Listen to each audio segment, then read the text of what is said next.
Did you know that an eagle is the longest living non-human species?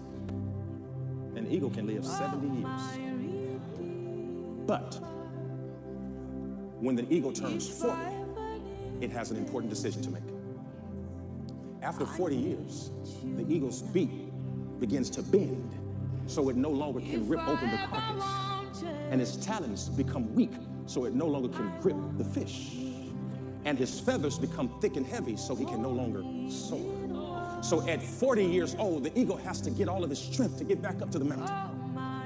And when he gets back to the mountain, he's got a decision to make. If he's going to live another 30 years, he has to bang his beak against the mountain until it falls off. And then when the beak grows back, he uses the new beak to pick out all of his talents. And he's in his nest bleeding. But he knows that God strengthens through subtraction. And after he knocks his beak off and pulls his talons out, now he's got to pull out every one of his feathers so new feathers can grow. And it takes 150 days for a 40-year-old eagle to add 30 years to his life. And my question is, if God doesn't do the subtraction, are you willing to? Because if you're not willing to pluck it out, you just sentenced yourself to be done because you could not endure pain. The pain of separation. The pain of having to lose what's been with you for 4 decades, trusting God to give you another one. Subtraction hurts.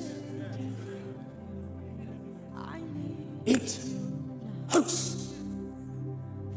Many of you won't do it because you can't stand discomfort. And so you'll die with your old beak.